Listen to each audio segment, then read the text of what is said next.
Yang pertama itu ada pengertian dari mikroskop. Mikroskop dari bahasa Yunani kuno, yaitu kata pertamanya adalah mikros yang artinya kecil, dan kata kedua skopein yang artinya melihat. Jadi pengertian mikroskop adalah alat laboratorium yang digunakan untuk mengamati benda yang sangat kecil dan benda yang tidak tampak oleh indera penglihatan secara langsung. Manfaat dari penggunaan mikroskop yaitu mampu mengukur benda yang tidak dapat terukur dengan ketelitian tinggi oleh alat ukur konvensional seperti bakteri, virus, sel darah, dan sel tubuh makhluk hidup. Mikroskop memiliki skala ukur yang dapat berimpit dengan bayangan, sehingga ukuran benda dapat diketahui dengan pasti.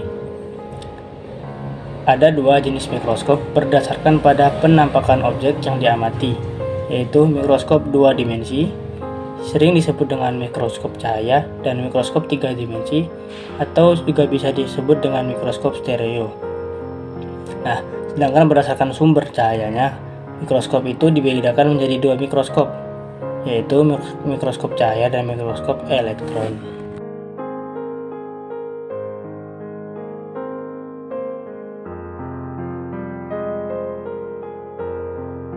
Mikroskop 2 dimensi mempunyai perbesaran maksimum 1000 kali.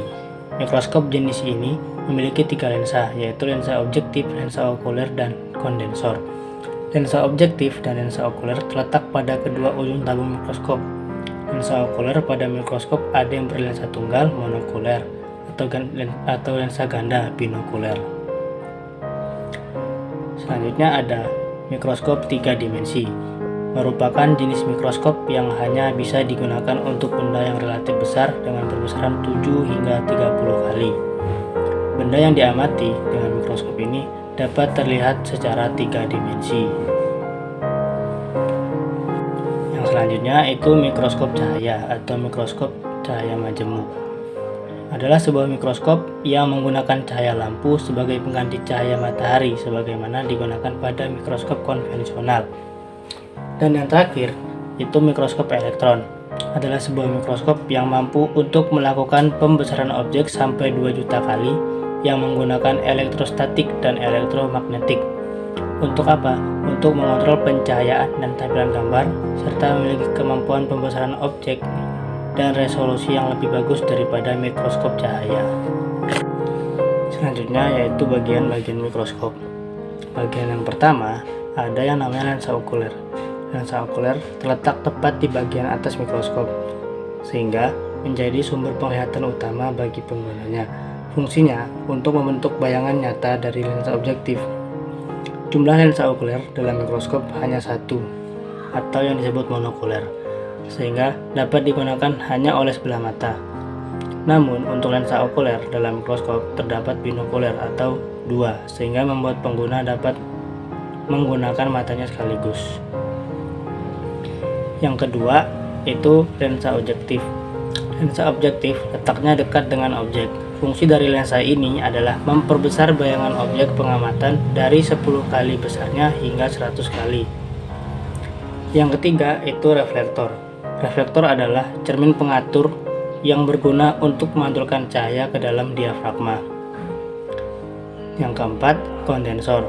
Kondensor berguna untuk mengumpulkan cahaya yang dipantulkan cermin pengatur cahaya tersebut yang dipusatkan langsung ke objek.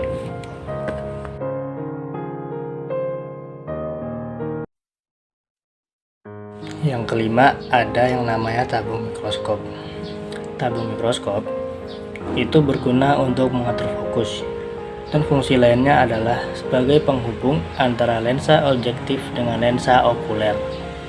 Nah, yang keenam itu ada revolver. Revolver itu berfungsi untuk atau sebagai tuas penyangga lensa objektif agar dapat mempermudah pengaturan nilai pengamatan dari mikroskop. Selanjutnya ada penjepit objek. Sesuai namanya, penjepit objek itu berguna untuk menahan kaca agar mudah digerakkan di dalam proses pengamatan. Selanjutnya ada yang namanya diafragma. Diafragma adalah suatu komponen yang berada di bagian meja preparat. Tugasnya untuk menentukan banyak jumlah cahaya yang masuk dan difokuskan ke dalam objek pengamatan. Selanjutnya itu ada lagi yang namanya meja objek. Sesuai namanya, meja objek berguna sebagai wadah untuk meletakkan objek pengamatan. Biasanya terdapat penjepit objek juga agar dapat memegang benda tersebut supaya tidak mudah bergeser dan proses pengamatan berjalan dengan lancar. Yang keenam, lengan dan kaki mikroskop. Lengan mikroskop menjadi pegangan ketika mau memindahkan mikroskop. Sebaliknya, kaki mikroskop berguna untuk meletakkan alat laboratorium ini pada bidang yang memang tidak datar. Selanjutnya ada sendi inklinasi. Sendi inklinasi berguna untuk mengatur derajat kemiringan dari mikroskop. Komponen ini tentunya diperlukan agar semakin memudahkan kita dalam melakukan pengamatan.